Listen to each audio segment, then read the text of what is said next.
Bonjour à tous, je suis très heureux de vous retrouver pour une nouvelle aventure, partager avec vous une histoire, une belle histoire.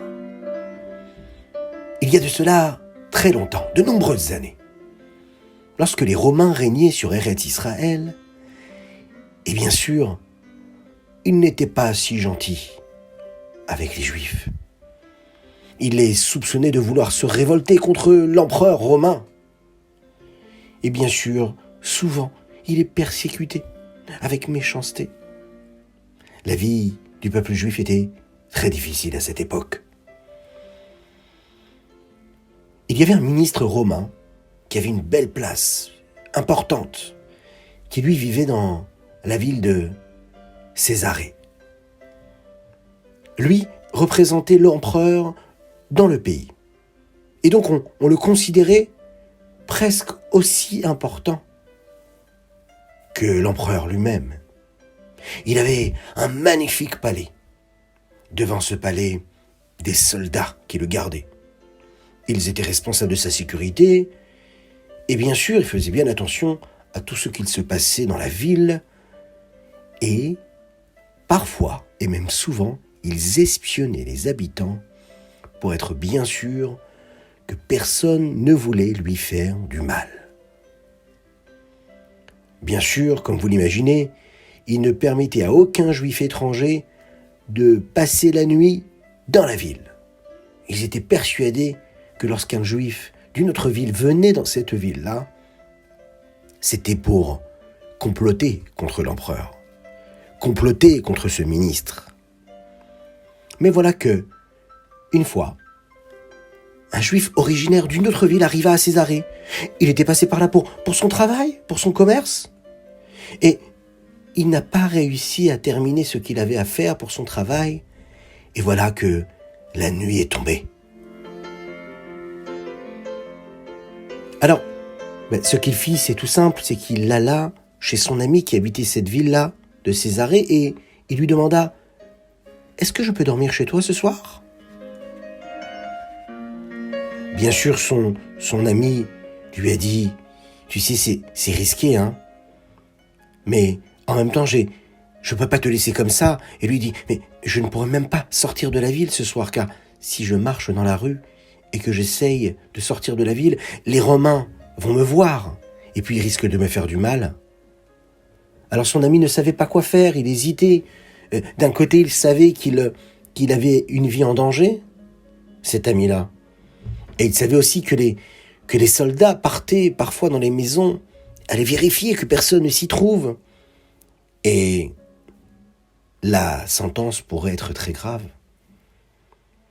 Mais cet ami-là, qui voulait faire Ahavat Israël, a décidé de surmonter cette peur-là qu'il avait envahie. Et il s'est dit, voilà, j'ai une mitzvah d'Achnasat Orchim à faire, à accomplir ce soir.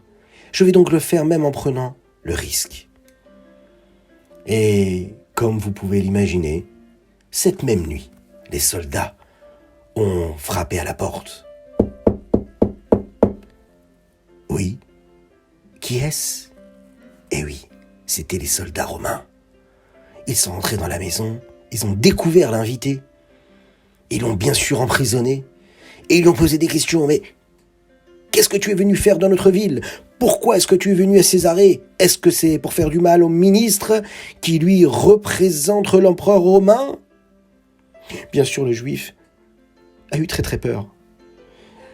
Parce qu'il savait vraiment de quelle façon les soldats romains pouvaient se comporter envers lui. Mais il décida d'avoir la émouna, d'avoir du bitachon, d'avoir de la confiance en Dieu. Et il savait que, comme le Aleph Bet nous le dit, lorsque l'on a Aleph, la Emouna, la foi, Bet, comme Bitachon, la confiance, eh bien, il y a le Gimel qui se révèle, la Géoula, la délivrance. Et lui s'est dit, je suis emprisonné, il faut que je garde la confiance et Dieu viendra me sauver. Il se mit à prier. Et tout en priant dans son cœur, il décida de prendre son courage et d'y aller. Il leur dit, mais Mais que me voulez-vous? Vous savez qui je suis? Je suis un membre du palais. Un membre du palais? Et vous osez me jeter en prison? Bien sûr, lui, ce juif-là, parlait du palais, vous savez, le palais du roi des rois, Akadosh Baruch Hu, le maître du monde. Bien sûr, parce que tous les juifs, on est tous considérés comme les princes d'Akadosh Baruch Hu, de Dieu. Mais les soldats romains, eux, ils se sont dit qu'il parlait du palais du ministre romain. Et qu'il était donc un soldat, lui aussi, comme eux, mais encore plus qu'un soldat, il était vraiment quelqu'un d'important. Il ne pensait pas une seule seconde que ce juif-là parlait en réalité du palais de Dieu, d'Akadosh Baruch Hu. Alors ils ont eu très très peur, ils se sont dit, mais si vraiment, il fait partie du palais, du ministre de l'empereur, on risque de recevoir une punition terrible. Ils ont finalement décidé de le garder jusqu'au lendemain matin et quand même de vérifier si c'était vrai ou pas. Le lendemain matin, ils l'ont ramené au palais. Ils l'ont laissé à l'extérieur du palais. Et ils sont partis voir le ministre pour lui poser la question. Et voilà qu'ils lui ont posé la question, il lui dit, voilà, la nuit dernière, dans l'une des maisons, on a découvert un juif qui lui prétend être un membre de votre palais. Le ministre ne savait pas de qui du tout il parlait, et il se dit, mais faites-le rentrer. Et quand le juif est rentré, il lui dit, mais dites-moi, mais d'où me connaissez-vous? Vous êtes en train de dire que vous faites partie du palais, mais je ne vous connais pas. Ah là, le juif ne savait plus quoi dire.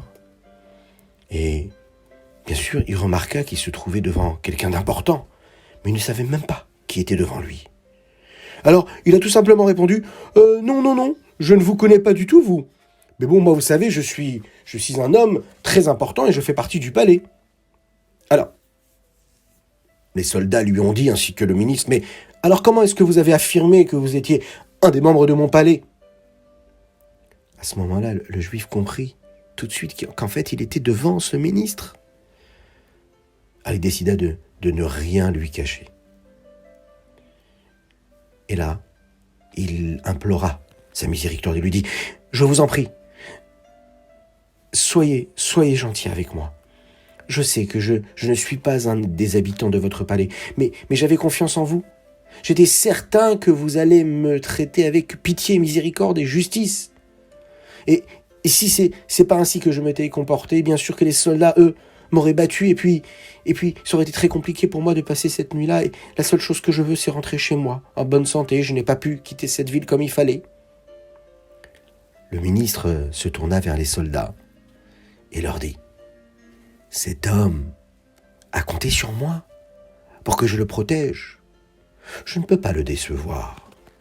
Libérez-le et laissez-le entrer en paix dans sa ville.